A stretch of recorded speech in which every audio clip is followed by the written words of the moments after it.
back, everyone, to the Impossible Puzzles show. It's episode 117. Good Lord, we have got this far, and we're saying hi to Greg L. Fascinating name, last name, just an L. Everyone, tell us all about yourself, Greg. Yeah, hey, my name's Greg Lunt. I guess I have my Google account. Yeah, I'm sure Google knows nothing about me. So, when you don't put your last name in, they don't get anything. So, yeah, I'm Greg Lunt. Thanks for having me on the show. I see you're absolutely crushing this. We met on Bordy, and it looks like you're just like pounding these out. Like, how many are you doing a day? Okay, so there have been, I think tomorrow there might, or no, it's Friday. I think I have 6 episodes to film. There have been days, I think 8 was the record. 7 or 8 Wow. was the record. Yeah. And it, On average, so it's been what, 2.5 months, so like 75 days, and yeah, we're at 117. I have been criticized a few times for my raw, what's the saying, quantity over quality. uh-huh. But Okay, well, what's the goal? Oh, fascinating. So first of all, I should confess I'm so used to hiding behind the microphone and interviewing people and people talk. Here we're going. Here it's turning back upon me. Thank God. What is the goal? The goal was, I guess there was sort of an anti-goal. I was kind of, uh, felt insulted when I met other people, and they're like, 100 episodes? That's nothing, man. I've done like 6 different syndicated shows, and each one was like 500 episodes. And I'm like, okay, I'm not a radio host expert. What was the original goal? I guess there was a post. I did say to myself, we're going to do 100 episodes. And I did not think I would be able to do it. I think around 40, I was like, oh, this is harder than it looks. And I guess the side goal was there were a lot of podcasts or radio shows that I reached out to people so many times, and they're like, no, you can't come on. No, we have to have like real STEM toy inventors. We need real, coding experts. Real. And I'm like, come on. And they're like, how many LinkedIn followers do you have? How many people signed up for your Udemy courses? So I guess I was kind of angry with that. And then also, what else happened? I guess there are all these people I'm around, hundreds of them, founders, inventors, tech people, and they reach out to me and they say, how do they get on a podcast or two? And I'm like, well, I don't think you're there yet. And that didn't land so well. And then I reached out back and I'm like, come on, the Merker Show. Come on. And yeah, what else has happened? I started saying it's about games and puzzles. I didn't explicitly say it, but the idea was like, it was supposed to be about puzzles, like physical, real puzzles, real games. I didn't realize that if you say impossible puzzles, any person who is a business owner can argue, and they have argued. They're like, well, I'm not worthy of solving puzzles. Do you know how many people? Do you know how much stuff's flying around when you run like a venture capital fund? Do you know how impossible it is running a board game company? I'm like, well, are you inventing board games or are you selling them? And then, so I've learned, a longer story short, I learned that there are a lot of fields and trades and people from different walks of life who are trying to solve impossible puzzles. They're not puzzles for kids to learn languages and coding. They're different. They're adult level puzzles, like banking for small businesses, and or music festivals and tools to set that up. So yeah, I guess that's been, a lot of the time people don't ask me any questions. You got to be careful you got to be careful these days when the questions are coming back around. I got to get as my wife would say, get your story straight, Michael. Yeah, well, I'm a former podcast host myself, so, and I'm just a curious person, and I saw how hard you're working on this, and it's interesting. So what I'm hearing is kind of you wanted to prove to yourself you could do it. You wanted to give other people a platform, and you want to have fun and kind of just like see where it goes. And I was just watching a clip, and I've had this as a life philosophy of mine as well, which is kind of like follow your excitement and like give it everything you have, even if you don't know where it's going, and basically just work hard and treat people with kindness in pursuit of that excitement, and good things happen. And that's just like a good way to live life, I think, generally, because a lot of times those things will quote unquote fail, but as they say, you fail forward, or you kind of use it as a stepping stone. And if excitement and passion and enthusiasm is the North Star, then you're pretty much living your day-to-day life in a good place and a good state of mind. So I like that you're just going for it. Yeah, yeah, yeah. And like I've said to many others, is there was a good 10 years of my life where I was, coming from like the Jewish religious world, and I lived deep in that world, worked in that world, taught in that world, prayed in that world, and I was only around other Orthodox Jewish men here in Toronto, Canada, and there was a good 10 years where I don't think yeah. Now it wasn't. What's interesting is the same wisdom, perspectives, business advice, life advice. You can get the exact same quotes from a philosophy professor living in Kansas City or a artist living in India. You can get the exact same advice. It'll be translated from a different language or religion, but you get the same advice. Then you hear a quote from Maimonides in a religious Jewish traditional context. So this has been fascinating. I was watching episodes. I was like episode 6. That guy said that, and then 100 episodes later, a guy admitting that he was homeless for 2 years as 30-year journalist, Joe Rutland, yesterday said exactly the same quotes as a guy who sold companies to Twitter and Yahoo. And I'm like, it makes you wonder what exactly is advice and why is it that, there's this feeling in the back of my mind like, well, who is wiser?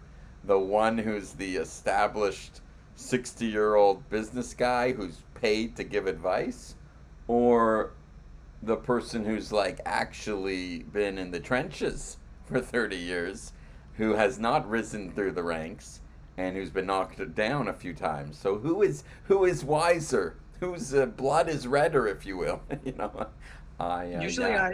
I try to. My advice to myself is that I only take advice from people who are in the place I would want to be, in the place they're giving me advice about. Mm. Because with the internet, obviously, like, advice and information is completely commoditized, and anyone can repeat and even, into some sense, internalize what sounds good, but like, are they living their life that way? And have they actually accomplished the thing that they're giving me advice about? Like, I'm not going to listen to my divorced friend about how to keep my marriage going well, right? But people do that. Like, they'll take advice from like their single friends about relationships, or they'll take advice from like, their entrepreneur crypto buddy. And nothing is crypto. I come from crypto, but like about doing a startup, and it's just, or like whatever. So Yes. I talk to my parents about successful relationships. I talk to people in my network who are running businesses about business ideas, like, because anyone can kind of repeat something they heard online, but have they, like you said, have they been through the trenches with that? And I think that's a good starting line. So fascinating. It's so fascinating. The other strange elements, not just who is wise and who should be giving advice, but like I have 5 kids under 10, and people are like, I have people before and after the episode, they're like, you're married? You have children? What the hell? What's wrong with what? And I'm like, yeah, I do. And they're like, who is this retarded? Like, who is this crazy woman who puts up with this nonsense? And I joke that, sometimes you can hear my wife screaming from upstairs in the middle of an episode, like, go pick up the kids. And I'm like, and someone's like, is everything all right? And I'm like, oh yeah, I just have a Claude on my other computer here. There's some AI thing. And they're like, no, that's pretty authentic. No, and I'm like, yeah, AI is getting better. They're like, no, we're gonna end here as Mike has to go actually pick up his kids. He can't hide in his basement, life goes on. I'm 42. I got some gray in my beard. I thought I was busy when I was like, I don't know, taking a course in computer science or data science, whatever. I thought that was hard, and I thought I was busy. Man, media is hard. Media you cannot edit it. You can say I'll edit it later, but code and computer science, you can hide behind the code. You can send it out, make mistakes, fix it later. Media's like human beings. You actually have to like talk to people. you know, People talk back. You say something, people don't. It's not everything is machines and agreeable instructions. And yeah, so there's been some there's been some ups and downs I've learned so much so quickly. I've never been insulted so many times. And I'm like, wait, am I supposed to edit this? And then I'm like, you know what? Let's just unedited, raw, unscripted. What's the worst that happens? And people have asked me hard questions, and I've learned never back down. Someone's like, so what does your mom say this week? And I'm like, oh no, I was called the piece of shit again by my and they're like, really? I'm like, yeah, I didn't record it in time, but if you listen closely at 11 minutes in, you can So yeah, it's fascinating. I am blabbing. You've done it many times, so you've learned when to talk, when not to talk, how to move the conversation along. Yeah, Fascinating. Joe Rogan kind of describes it as a dance. And I really think there is an art to conversation, especially recorded conversation. There's a lot of authenticity to it, but there's also, it's performative in a way that you have to be, the same way as if you were just giving a speech. It's like you're trying to come from your heart, but you still have to, you feel the pressure to show up in a certain way, or like if you were talking offline with someone, it's just different than when you're talking online. So you have to be conscious of that. You kind of have to operate your marketing brain, or turn your marketing brain on to understand, am I going too long? And as you're speaking, how am I going to finish this up? Or as they're speaking, what's my follow-up question going to be? Making mental notes of what I'm going to tack onto, versus, you don't want to have dead air like you would you can't go to the bathroom, had to drink the water like you would in a normal conversation. So yeah, podcasting, it looks easy, but it's not.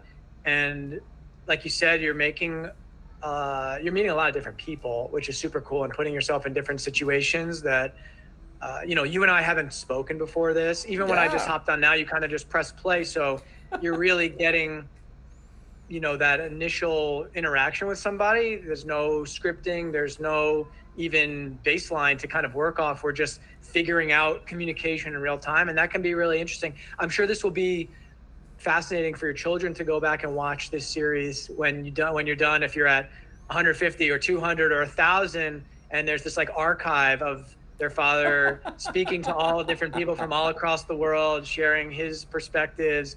And it's like a video diary almost, or a video time capsule of this moment in your life. 100%. And the most fascinating thing is people are like, hey, is it true in your basement? What does it look like? And I'm like, I'm not hiding anything here. I'll show you right away. And I have the messiest basement in the world. There's toys and unresolved puzzles everywhere. And I'm knocking on my microphone as we talk. And I'm sitting in front of computers. And I got 3 phones here. And and someone's like, you can't lift up your laptop in the middle of a podcast. And I'm like, it's my party and I'll do what I want to. And someone's, people are like, you have to have stuff in your background. You can't just have a plain background. And I'm like, it's my I always say, like, it's my platform, bitch. Yeah, And exactly. what about your experiences in podcasting and around that? You're quiet. You're not monopolizing the guest seat in this. Interesting. Podcasting. So my first experience podcasting was in 2017. I started maybe late, not maybe 2016. I was living in Los Angeles and I just had this pull to like talk to the microphone and just Mm. document what I was going through in my life. And I remember sitting down and just going on my phone and hitting the voice recorder and just saying, I don't know if this is ever going to make it online, but I'm just going to talk and see what happens. And I talked for about a half an hour and I was like making some jokes and telling about like my week. And I finished and I was like, that was kind of fun. And I was like, you know what? I'm going to post this. I'm going to create like a little cover art and I'm going to see if I can do every week for a year. I'm just going to Yes. see what I can do. And so I did. And it was just a solo podcast. A couple friends knew about it. I didn't really like promote it or market or anything, but I just documented my attempt to become a better person at the time was really the goal. It was like, I was working on projects and I was hiking a lot and studying and dating and just like documenting all of it. Mm. Because like I said to you, I just figured it'd be like an interesting time capsule. And I have actually at random times throughout the last 10 years gone back to like listen to an episode or two and it's kind of interesting. And so that was that. And I took a lot of time editing those. It was audio only, but I like over edited them to the point that I Mm. became a really good audio editor. Like I was cutting out like every little breath and Oh. making it so it was super seamless and, music in and out. And it was very making the individual cover arts in Photoshop and just kind of making it a real passion project Yes. without any expectations and without promoting it or needing the promotion, like wanting the views or anything. And so I did 50 of those and then I stopped and then I didn't do any for like 6 months. And then I did another 50 for 6 months or for 12 months Wow. after that. So over, I guess that's what is that, 30-month period? I did like 100 episodes, something like that. And Fascinating. after I Fascinating. did that, I had a podcast in 2023 when I was building my brand on Twitter. And I was interviewing creators and brand builders to help people build their brand. So it was kind of like a podcast about Mm. brand building and content. And that was a video podcast. That one I did more editing myself. Probably the first 10 or 15 episodes I edited myself. And then I hired an editor for the next like 15. And then I stopped after about 30 because I just wasn't feeling it anymore. It felt heavy. Okay. Okay. And like I said, I want to follow my excitement. So like I started to dwindle there. But yeah, that's kind of been the podcasting. And then I would say one other thing is just adjacent. Well, I would do like side podcasts for my friends. So Yes. when I was playing fantasy football, when I was really into that many years ago, I would do like little week recaps of our league and interview the owners and just create like our own like a little internal podcasts. And then I started doing live calls on Clubhouse. I don't know if you remember Yeah, this I app. love Clubhouse. Yeah, yeah, yeah. And on Twitter Spaces, I Twitter held Spaces. many hundreds of hours of conversations in those environments. So those are kind of like live podcasts, if you will. So yeah, I have a deep affinity for conversation, you could say.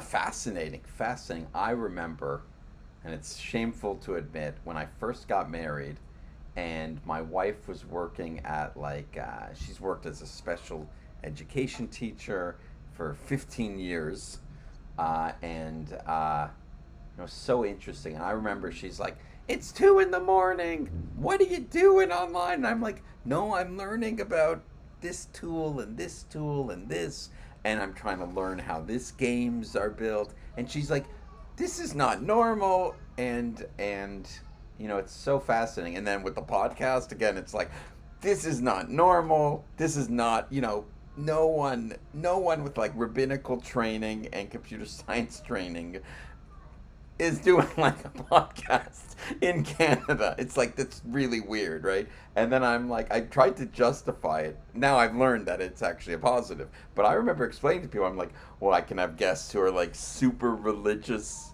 Jewish or Christian, and they'll not say no on the basis that, because it says like Rabbi Merker, or I have what looks like a training in, a lecture, 1,000 lectures or whatever at a synagogue. And then at the same time, there's like people running dispensaries, and they're like, hey, are you that crazy guy with the SpongeBob Towelie character on your shirt?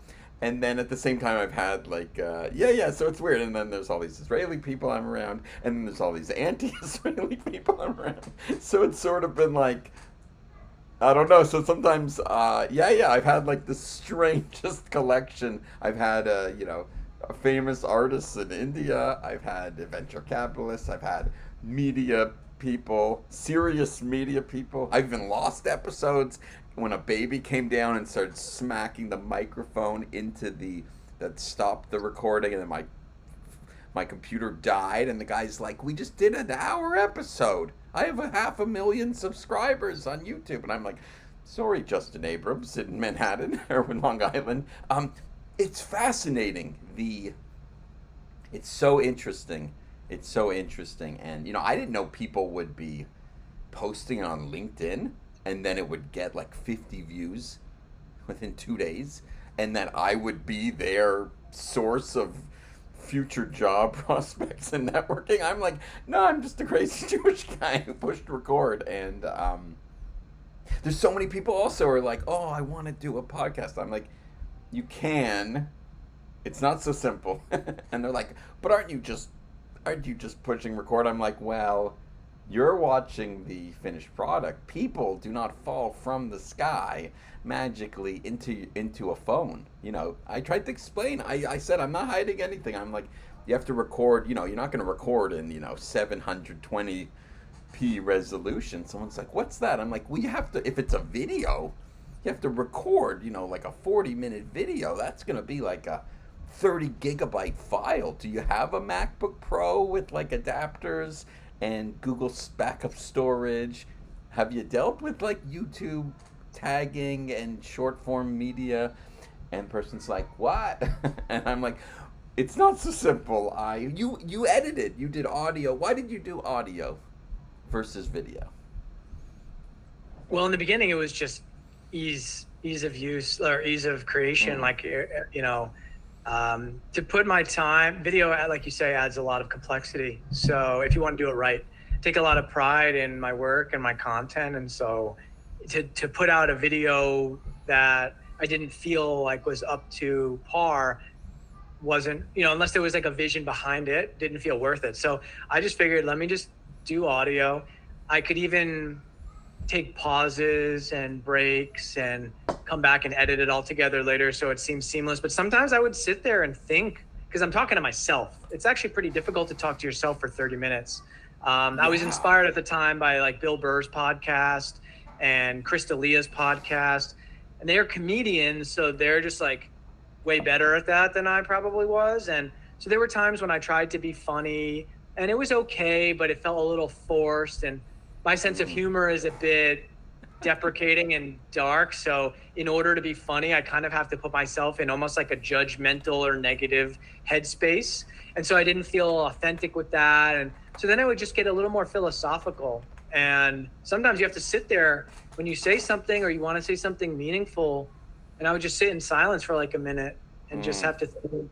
And you can't really do that on video. And who wants to just watch a person by themselves on video anyway? Unless they're delivering, very educational content or a comedy monologue. No one wants to hear you talk about yourself on video. So, I mean, I guess no one really wanted to hear me talk about myself on audio either. But but at least, like I said, I have an archive. Audio is just easier. I have a really deep thesis, Mike, that audio creates much deeper attachment. It's not even a thesis. There's actually science. There was a paper out of Yale in 2017 or 2018 that said that voice only communication elicits higher rates of empathy than multi-sense communication. And Yes. so when you see somebody's face, you actually have all these different inputs, and I can read into your micro expressions, or I'm like, looking at myself and judging myself. So you have all these other things going on. When you're in an audio only environment, you're focused on purely the words. It's like when you're a little kid and you close your eyes and your parents tell you a bedtime story and your imagination can go crazy. Instead of, if you're watching a show, you're limited to what's being shown to you, and it can create other thoughts, and it can lead you down certain paths, intended or not. So with audio, and like maybe when you were a kid and you'd have a Yeah. crush and you'd be on the landline under the covers talking to the girl. It's like bringing that back, where it's like it's just the voice, and you isolate the voice, and it can create really powerful connections. So podcasting, if you're a successful podcaster, obviously now today you need video, but like there's something about the long form listening to somebody and having them in your ear, that there's no deeper connection with really any influencer out there than you have with your favorite podcaster.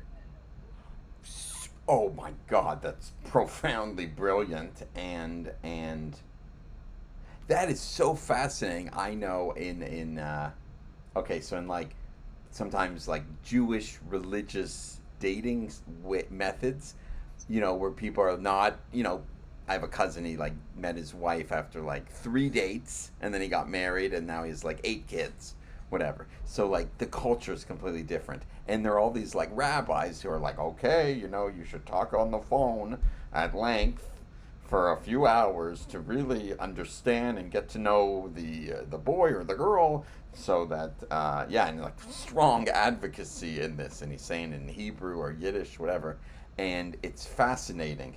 You actually quoted him indirectly, and you're coming from. I'm just seeing you on LinkedIn here. Talk about cyber stalking, if you will, or finding out. You're in Buenos Aires, in Argentina. Yeah, right now I am. I'm originally from New York. I lived in LA, Phoenix, went to school at Indiana. Um, but I moved to Buenos Aires in March. So it's about 4 months I've been here.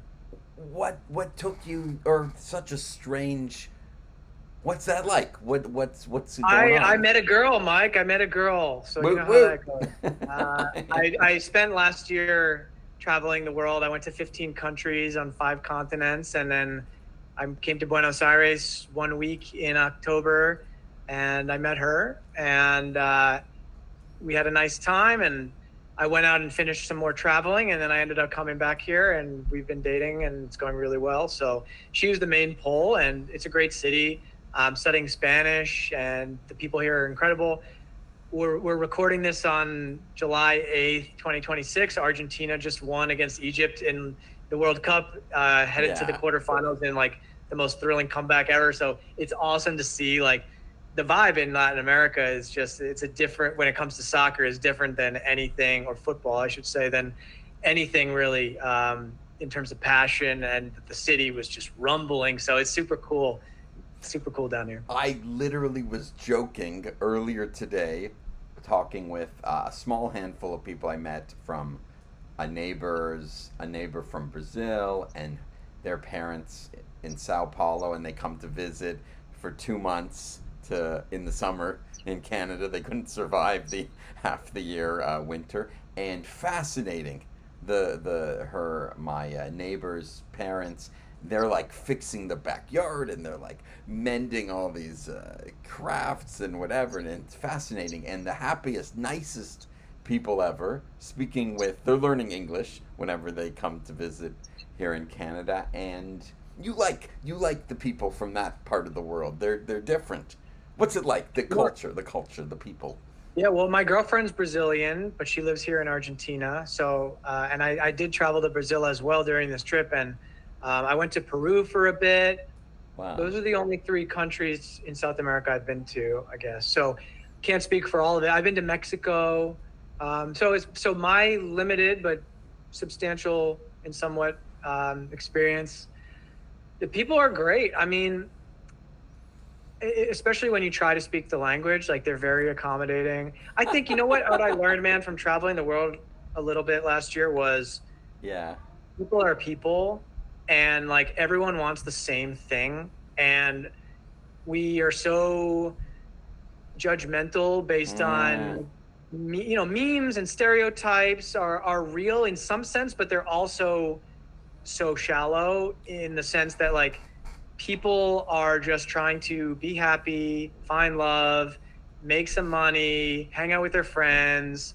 It's really all the same thing, and yeah. we grow up in different cultures where different things are accepted or not accepted or judged or incubated, but ultimately everyone just wants to smile and laugh and have fun and enjoy their life. And it's the same here in Latin America. People are, you treat people well, they treat you well, and they're very Yes. passionate people. Yes. The food is incredible. Um, the energy's high, and yeah, people are beautiful too. If you like Latin women, Brazil and Argentina are obviously like a great place for that. Um, Woot you know, woot. I'm actually vegan and I don't drink, so I am missing out on, the world-renowned steaks and red wine here in Argentina. So there's a little bit of regret there, or just kind of jealousy or envy of that. But yeah, so as far as the food goes, um, yeah, it's great, man. It's really worth visiting. Yeah, yeah. I'm taking it all in. You traveled extensively. You said 15 some countries and South America and other parts of the world. What inspired this exotic adventure? You could have bought a car, you could have gambled the money in one evening in Las Vegas. Travel is different, interesting. Sure. Well, I never did a whole lot of traveling in my life. I traveled around the United States a lot, and I'd been out of the country a couple of times here and there, but nothing that was sustainable. And that was always kind of the goal for me since I left New York in 2016 and moved to LA. I decided I wanted to live in the sun and make Yeah. money on the internet. Those were my goals. And part of that was so that I could travel and move around and do whatever I wanted and be mobile and flexible in that way. So I Yes. got to a point where I was making some money online, and I decided, hey, there's nothing stopping me from just traveling a little bit, making money while I move around. And I did it. So went to Mexico first, right Hmm. nearby, easy. And then I got it. The plan wasn't to travel everywhere. It was just kind of to move out of the country. So I was like, let me scout Mexico a bit, Mexico City in particular. And while I was there, I met some people. And one day I was talking to I got inspired. I was like, I have a buddy in Thailand that I met on Twitter. And I was just like, why don't I just go? Like, then I was like, you know what? Why don't I just go everywhere? Like, let's just keep going. So I I just love I it. just started planning out this, like, this was in February last year. I just was like, I'm just gonna go everywhere this year. At the time it was every continent, and then I decided I didn't want to go to Antarctica because that would have just been for like a checklist. Like, I have no desire to spend 15 grand to take a boat and be ice cold.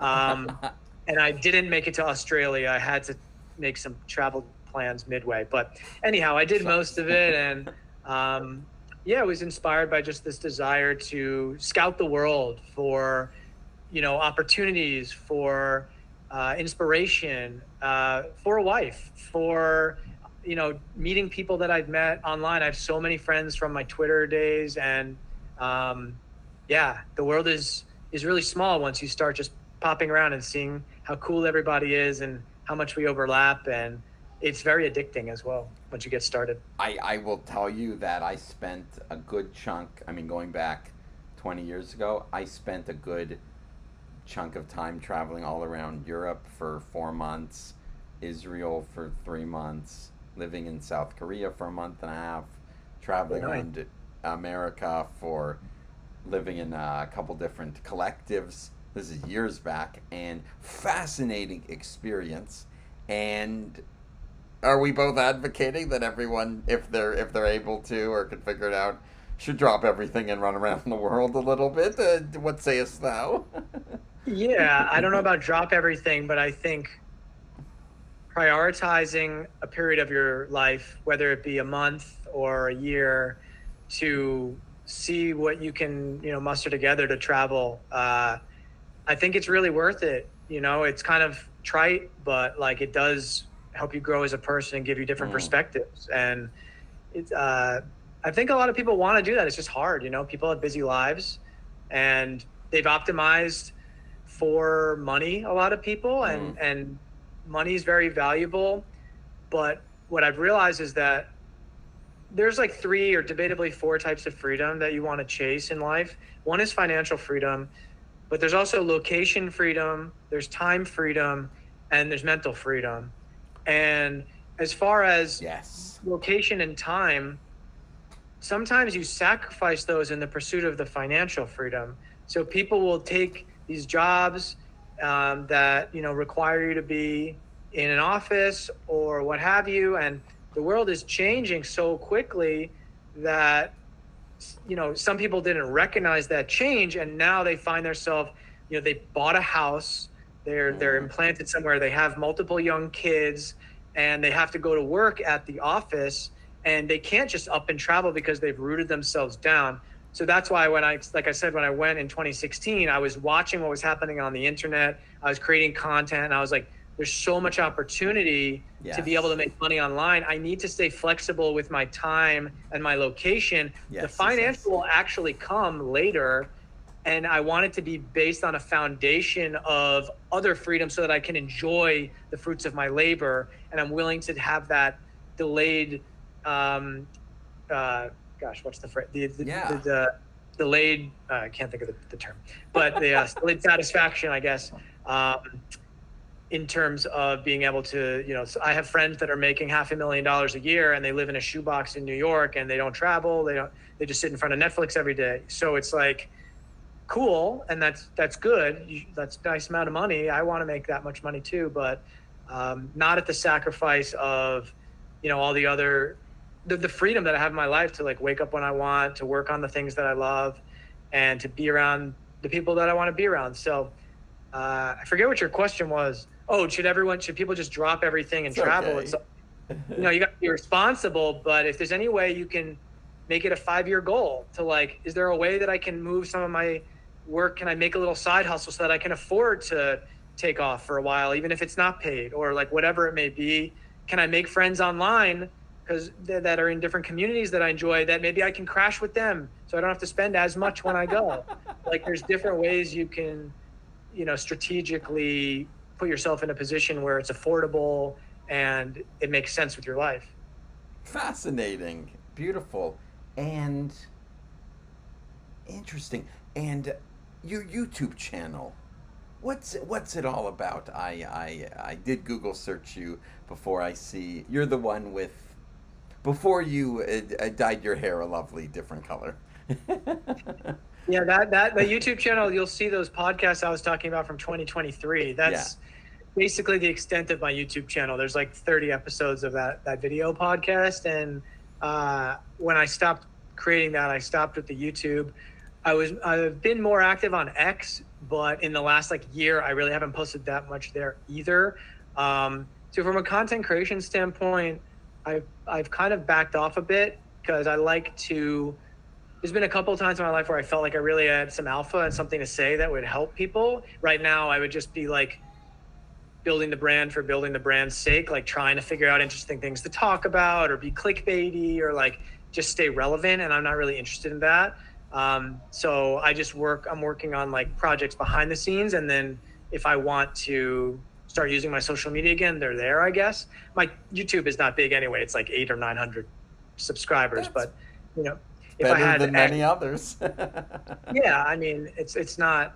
It's not bringing home the kosher bacon, if you will. Yeah, I can't ring it for any rent money, but yeah, I think we're just really blessed that we have all of these channels and tools that if we dedicate ourselves to them, we can put out cool stuff and attract like-minded people. So I just want to be able to talk about something that will attract the people that are working on the things I want to work on as well. And so I have to figure that out for myself before I want to go out there and start yapping about, there whatever. are a lot of yappers yapping. I look the other way sometimes when I guess sometimes there's the saying, the more you know, the more you don't know, which is another way to say sometimes the people with the least experience, as we've discussed, sometimes have so much wisdom they want to share, and which is okay too, because there's something to be said about the risk taker and the one who wants to journal their adventures. So I've learned to embrace the even interviewing some 15-year-old founders or some 18-year-old people running multiple companies, and with their own wisdom, with their own perspective, and their own tools, their own new modern Claude tools. And what were some of the things you were doing as a, is the correct term, digital nomad? Could we call you a temporary digital nomad? Searching for Yeah. a Brazilian lovely lady. Yeah. Uh, I at the time I was working as a ghostwriter and working for a company that was working with keynote speakers around the world to help build their brands on LinkedIn. And so we were writing for some of these thought leaders and influencers in their verticals. And that allowed me to kind of work with clients. Now, when I was in Asia, it was a little difficult sometimes because I'd have to take client calls at 11 p.m. and stuff like that.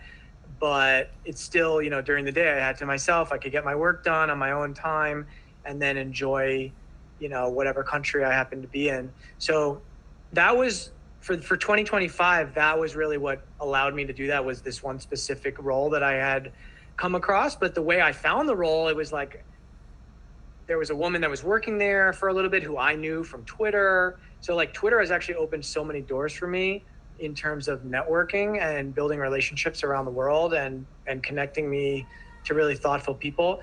I encourage people a lot when they're in a networking phase in their life, especially when they have a specific business or topic that they're really interested in.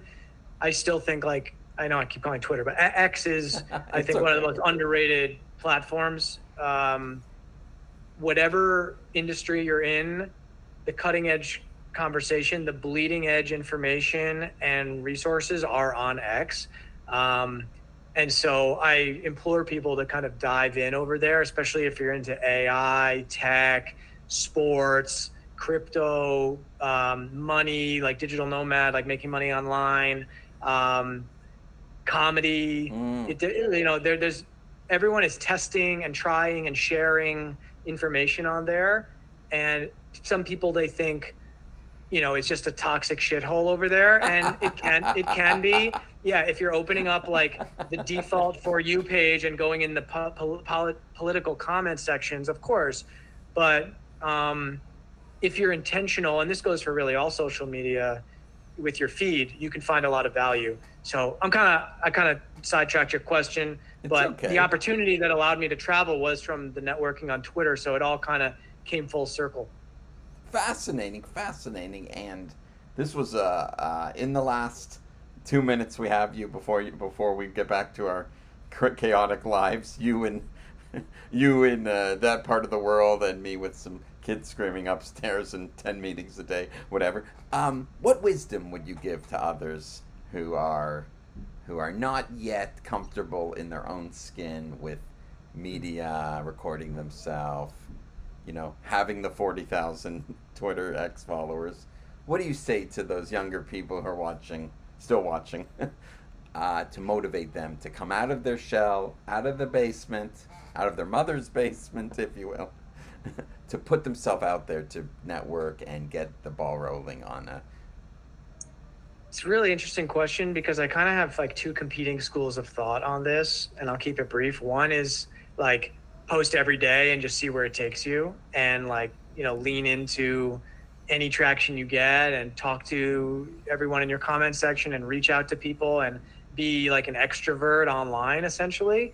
But I have this other school of thought, which is kind of what I'm practicing at the moment, which is, if I don't really have anything to say, go out in your life and do really cool shit. And then you'll be able to go back online. And when you start talking, people will actually listen because they can tell when a winner is talking or when someone's just talking shit, right? Because there is value to, it doesn't even, like, just starting to build something. It doesn't mean you have to like build in public. There's so many different ways to skin a cat when it comes to the content and media game. So Um, Communication, learning how to talk to people is huge.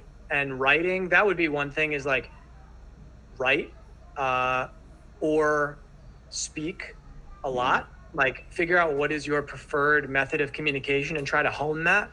So even when I wasn't out in public eye, let's say, I was recording my own private podcast. I was building my digital skill set. That's what I would say, is like build up a digital toolbox, like with AI, with editing, with like Yeah. anything you can do that brings value on the internet. Do you know how to make an agent? Like you don't have to do anything in public yet until you figure out something really cool in private, whether that's personal or business wise, and then start talking. So whatever feels good to you. If you've been like, I really want to get out of my shell and just create something, but I don't know what, just create something, because that's what your Mm. energy, circling it back to the beginning, it's like follow your excitement. What is your source telling you to do? And if something's like, I really don't want to do something yet on public, but I'm so like, I really want to learn. Then it's like devote yourself to something and then talk Yes. about it. But at some point you will have to come out and put yourself out there. Fascinating. Okay, this was a beautiful and deep and two-way street of a conversation. Amazing. Thank you, Greg. Greg Lunt, everyone. And we'll pause here. A beautiful episode 117. Good Lord. Thanks, Mike.